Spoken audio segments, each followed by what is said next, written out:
Welcome to the DeFi Standard, and this is Mickey B. Fresh. And I'm PattyXRP. So today's video, we're going to be talking about former SEC Director William Hinman and some of his questionable ethics during his term at the SEC.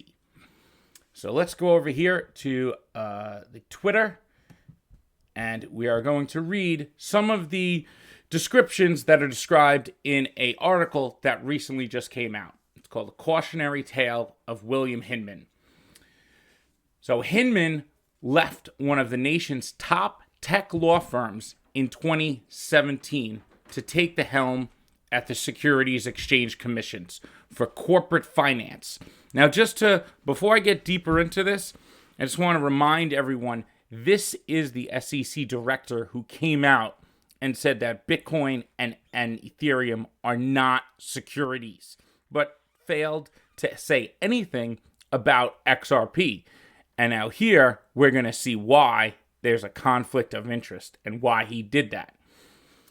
He also appears to have weighed in on issues involving the interest of his old firm, Simpson, Thacher, and Bartlett, whose clients include some of the biggest players in the cryptocurrency market and some with ties to China. So think China miners for Ethereum and Bitcoin. Hinman's appointment has raised conflict of interest questions with some people in the industry. For starters, he received an annual pension from Simpson, Thacher, and Bartlett that totaled $1.6 million while at the SEC. Now, moving on. What's more, after stepping down from his post at the SEC late last year, Hinman returned to his former employer. Another example of a revolving door between government and private industry. To be sure, there appears to be nothing illegal about that, but it is a little unsettling from a former SEC lawyer. Now you're probably asking, well, how does this relate to XRP? Now here's where we're going to show you that.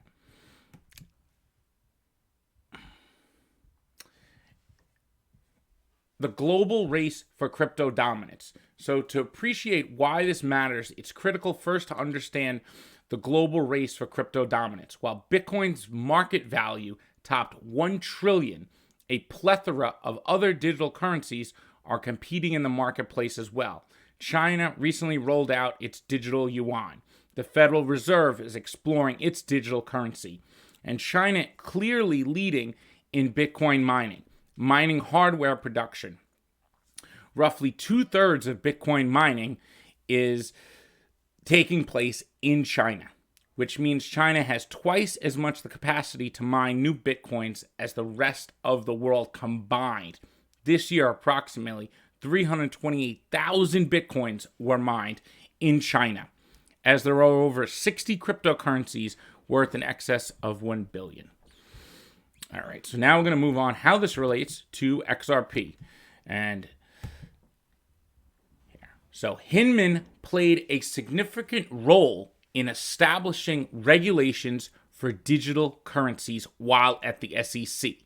So this is what Patty and I are really going to discuss. I just kind of wanted to give some content to who William Hinman was and what's going on with his connections to China. So, for example, in 2018, he proposed that the SEC take into account the level of decentralization of a digital currency before classifying it a security at a time when the agency was considering classifying most digital currencies as securities. His time at the SEC also coincided with his former law firm's effort to lead a $100 million IPO of Chinese miner Con Inc., the world's second largest maker of Bitcoin mining machines.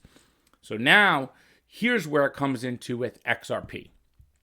Two other cryptocurrencies have become valuable and somewhat useful are XRP, which is used for inter-central bank clearing, and Ethereum, a smart contract global computer blockchain. However, in a recent lawsuit, SEC against XRP crypto caused it to lose roughly 2/3 of its value. This lawsuit came as Hinman left to return to Simpson and Thacher, which is a member of the Ethereum Alliance. So, Patty, what do you think about this coincidence that this person, the only person who has ever come up as an SEC employee publicly to say Ethereum is sufficiently decentralized, Bitcoin is, and then said nothing about XRP and just happens to be working for a law firm paid by the Ethereum Alliance? All right, so I'm going to start off by saying optics matter. So whether Hinman's decisions were directly related with his former firm's, business activities, and now that he's returned, the optics do matter, and the optics look absolutely terrible for Hinman and the SEC. He was receiving roughly $1.6 million pension while he was at the SEC from his former firm, which is just insane to me. And then he immediately leaves the SEC to go back to this firm that helped with a Chinese mining company, to IPO. And then also his former firm is part of the Ethereum Alliance. So, we all know that like XRP, Ethereum, and Bitcoin for the longest time were the top 3 cryptocurrencies by market cap. And they stopped short of helping one company that's centered in the United States, or one crypto rather, that was created there, which is XRP. And then we have Ethereum and Bitcoin, which a lot of the market for like the hash rate is taking place in China. So, there's a lot of ties between our government and China at this point. They're 2 of the biggest economies. And, this isn't something that just pops up here. It's throughout our entire government.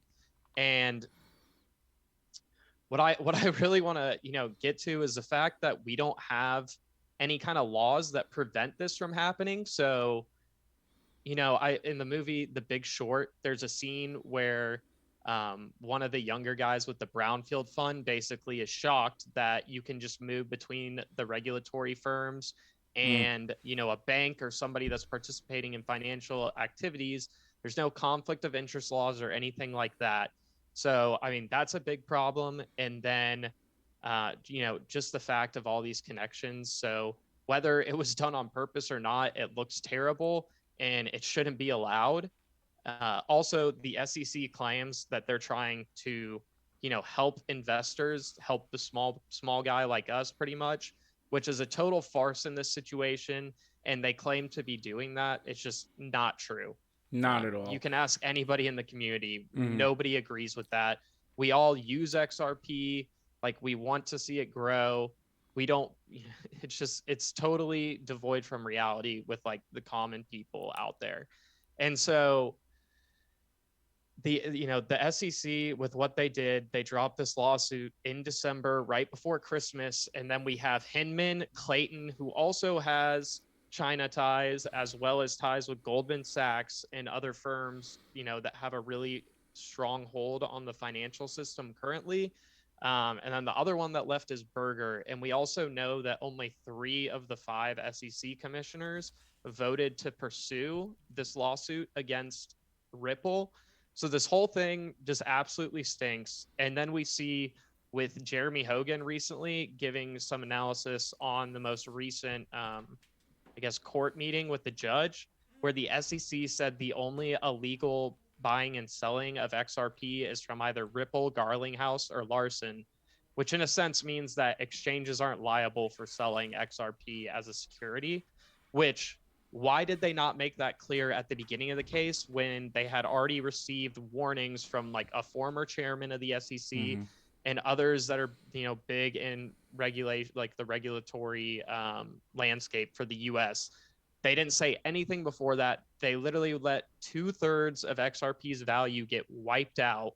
I know that personally hurt me. Like, everything was looking good after multiple years of waiting and building up a position in something that I believe in.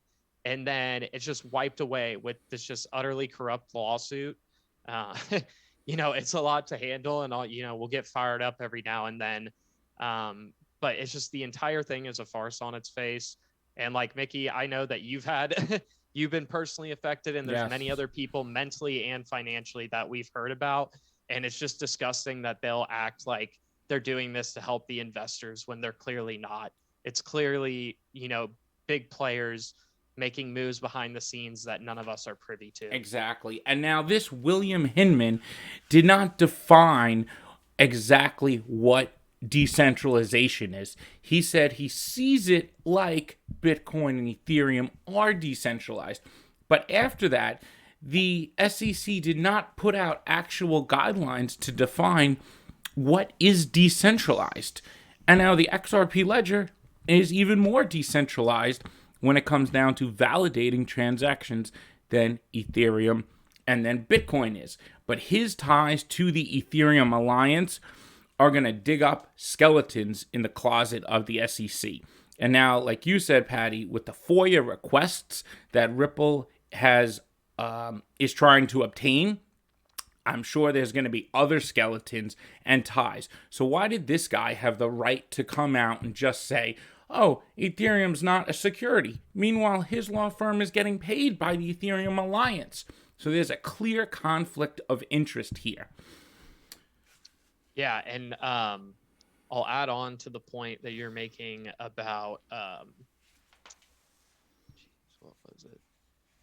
Damn it. And he did this in 2018. So he proposed that the SEC take into account the level of decentralization of a digital currency on how to classify it.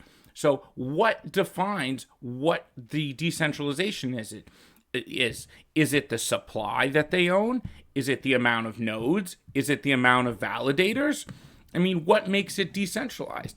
The XRP ledger, for example, can't suffer a 51% attack. There's no way possible for that. The UNL is only operated by 6 Ripple validators of 37. So there's a minimal amount there. And like all networks, they have to start off somewhat centralized. Ripple went through a decentralization process. They started in 2017 and have followed through on all of that up until 2020. So from what this guy Hinman said is that networks can change from being centralized securities to decentralized networks over time. And he used Ethereum as an example. Now, XRP Ledger went through that whole process, exactly what he described, and more. And there's even more projects being built on the XRP Ledger. You have Coil. You have all the use cases that were mentioned in the tweet that John Deaton put out. We have the Flare network now coming as well with the two-way bridge. And we also have the fact that the XRP Ledger and XRP was deemed a currency by FinCEN. And I think one other thing I want to state here that I think the SEC forgets about is they speak of XRP as just an asset. This asset runs on a protocol. Now, that underlying protocol is the Ripple protocol. And I think that's where the initial confusion came in. And XRP is just the asset that runs on top of that protocol that was originally called Ripple Protocol, which is now the XRP Ledger. But one other thing I wanted to add, Patty, I don't know if you listened to the statements yesterday during the hearing of the Ripple lawyer for Brad Garlinghouse. He was a pit bull, and I was really impressed the way he pretty much put the SEC on their back foot. What'd you think of that? Yeah, I mean, clearly the SEC is shifting the goalposts the entire time on this thing. Mm-hmm. So, and also you bring in the fact with the judge meeting yesterday where the judge just comes out that's trying to learn about XRP and is like, my understanding is that XRP is a currency and has utility from her research. And the SEC, somebody that just goes and learns about it for the first time thinks that. And the SEC thinks they have any kind of reasonable case to pursue this is beyond me. But yeah, I mean, like you were saying with the FOIA request, that's the dark horse. And if we can see all these surface level connections that do not look good at all, I don't know what Gensler's going to see when he comes in and he's like, all right, what are we going to have to give up for this, this FOIA request? And he may just see that it's pretty damning. And he goes to Ripple. He's like, I need to get the FOIA request dropped. Let's get a settlement done. But, Exactly. that's what I'm curious about. If that FOIA request, drops, Ripple drops it, then, I would think that we would be close to some kind of settlement. So we'll have to see with, this other Judge Torres, who's running the Ripple side of the case, which is, bigger, more for like the XRP holders and the future of XRP than Larson and Garlinghouse. But one of the other things that Hogan mentioned from that meeting was that NetBurn is going to be involved in all the big decisions that have to happen with Torres. They're basically a team in this case. So, yeah, we'll have to see. It's going to be interesting. And I can't imagine this FOIA request with it looking into basically like national security letters about Bitcoin and Ethereum mining concentration in China. And then also the fact that Ethereum went through an ICO on its own and how they made that determination. It'd be one thing if Hinman came out and gave a clear explanation of why Bitcoin and Ethereum are not securities and no other cryptocurrencies out there can be deemed the same at this point. I mean, there's almost like 10,000 cryptocurrencies at this point, and you're telling me only 2 of them are not securities. Exactly. I mean, that's just absolute BS. It is. And also, it's not their entire fault that it's on their, doorstep at this point. We have Congress's inability to act on anything. And I mean, it kind of just goes to show, unfortunately really for us in the United States, but people around the world see this and the US can't get out of its own way. They're just infighting and focus on things that are not important. Like, this is a completely bipartisan issue that everybody on the left and the right should care about. It's all about financial inclusion and like everybody getting, power back to them, in terms of their finances. Yet our government's standing in the way of that for everybody. And it's pretty despicable. So yeah, there's just so much wrong with this entire situation. And yeah, we need to get it fixed quickly. And I'm hoping that some people out there with like sway in, the US government or in media, like this Rosalind Layton from Forbes has been writing outstanding articles documenting like the SEC's fumbling around with this case and how it's really hurting our country and its future prospects in the new digital economy. So like, I hope she keeps that up. Hopefully she sees some of these connections and puts out another thing, another article smashing them. Like, we need to get this attention up to like the mainstream. If I see Wall Street Journal start talking about this and how there's a lot of conflicts of interest, then I think we may be going somewhere in that regard. But we just got to get it out there. And I know a lot of other people in the community are doing a lot of great research and posting stuff. So I think it's really appreciated that like everybody's in on this. John Deaton's helping out with that side lawsuit. Whether it's successful, it's worth fighting. We don't want to sit back anymore and just take whatever's delivered to us from the people that are in the bureaucracy. So yeah, that's one thing. Yes, John Deaton, I want to thank him for everything that he's done for the community, and Jeremy Hogan as well, and the other attorneys within the community that have all helped to shed light on what is going on with this case and helping us make sense of this, because a lot of these terms are beyond us to really understand, and they've broken it down really well. And you could see, if you have listened to yesterday's hearing, was just about the discovery. The SEC is trying to get, as they're like going on a fishing expedition for all the personal information of Chris Larson and Brad Garlinghouse. And if you looked at Chris Larson's past, he is a huge advocate for privacy. And that's one thing they fought really hard in that hearing yesterday to not allow. And the SEC is obviously overstepping because they don't have much of a case. And the judge, like you said, Patty, they're working as a team. So they're going to speak over lunch over these things. And they admitted that XRP has a currency value and has multiple utility. So how are you going to argue this thing as a security? And I wonder if anything is going to come out from the fact that the SEC said that it's only Larson, Garlinghouse, and Ripple who could be selling it as securities. So I wonder if we're going to see any other exchanges now step up and be able to trade this again, because that will see a boost in the price. And also, I think once Gensler gets in there and he sees the mess that Clayton basically left on his desk, this guy William Hinman, and what's possibly coming out of this FOIA request, whew, these people like William Hinman, Clayton, they could be dragged in front of Congress and in front of a committee and questioned. And I do think that's where this ultimately ends up if more of these skeletons come out of the SEC's closet. Because Coinbase, from 2017 to 2019, did not list XRP. Why? And then all of a sudden they listed it right before the supposed investigation started against Ripple for XRP. Meanwhile, they kept listing it. They didn't pull it down. So there's obviously some dissension within the SEC. And the SEC is a huge organization.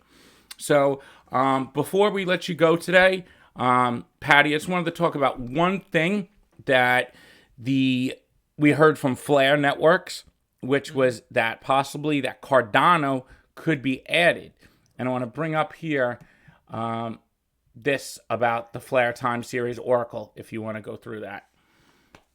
Cool. Yeah. So on the FTSO, one of the big parts about it is that it's supposed to be a decentralized pricing mechanism that may eventually solve the Oracle problem. And we're going to look into that more going forward before launch to, give a clear reason why we think it will or will not.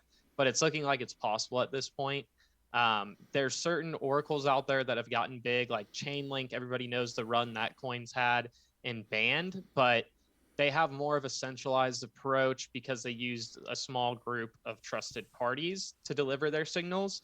But the FTSO could be having, data feeds pulling from Chainlink, banned, from Coinbase Exchange, from Binance Exchange. They can be pulling from all over the world. They could be using the NASDAQ liquidity index as that gets built out more. And all of these price feeds are brought together, and then they go with the median percentage to, stop from any outliers skewing the pricing. But this is extremely important to the Flare network, as that's going to give you, the good feeling that the assets that are F assets now are going to have the same price as XRP or XLM would have on their native chain. Mm-hmm. So this is a really big thing going on. And there's a reason why it's so heavily incentivized. And that is because, like Hugo says, it is the beating heart of the Flare network. And it's what makes everything run and allows everybody to trust the protocol. So really huge. Exactly.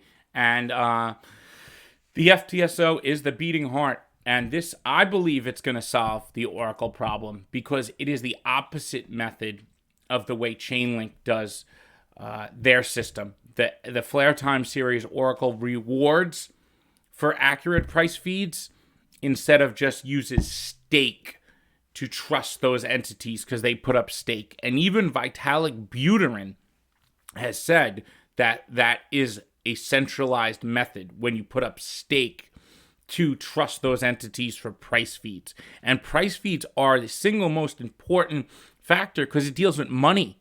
So if there's a manipulation of a price feed, it could change the whole DeFi product, and somebody could lose a lot of money, make a lot of money. So pricing is crucial to a system.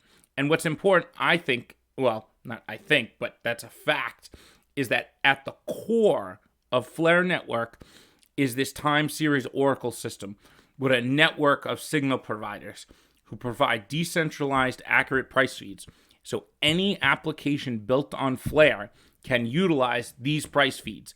This is going to be like a magnet that attracts projects to the Flare network instead of other platforms, because they don't have to worry about oracles or price feeds.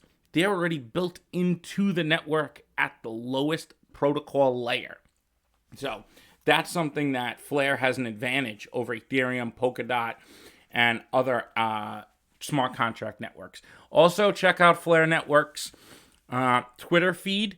They are asking us to vote on if to bring over Cardano. which doesn't have smart contracts yet, which would be interesting. So check out their Flare Networks Twitter, and also my Twitter page. I have it on there as well. So I think that's going to wrap it up for today's video. There's one. Yeah, I was gonna say, Mickey, do you mind if I add Sure. 2 more things real quick? Go ahead. It's a long one. Go back, yeah, I know. To go back okay. to the, since you brought up Vitalik Buterin, he is on record as saying that Ethereum conducted an ICO, and part of that FOIA request is that there was a pre-fund sale of Ethereum tokens before the network was ever launched, and somehow they were ruled not a security when they have the Ethereum Foundation that's been basically guiding things similar to Ripple does for the XRPL. And then also they have this firm called Consensus that helps develop stuff on the Ethereum blockchain that's founded by another one of the Ethereum founders. And then the last point is, guys, like, keep whatever you find around this case that is going to prove the corruption, like, keep sharing that stuff on social media. Try and get it out to people that can write about it, like this Rosalind Layton. You know, she seems to really care about the facts and what's actually going on. And I appreciate, like, I've seen videos from DAI and Crypto Eddie today documenting stuff about this. Like, so we just got to keep fighting. And, you know, this is a really important case for our entire country. So it'll be very interesting. But yeah, we can leave people off with that great video clip. All right, we'll leave you off with this. Look at you. No, I want to be clear. I do not respect the SEC. I do not respect them. I'm Mickey B. Fresh, You and I'm out.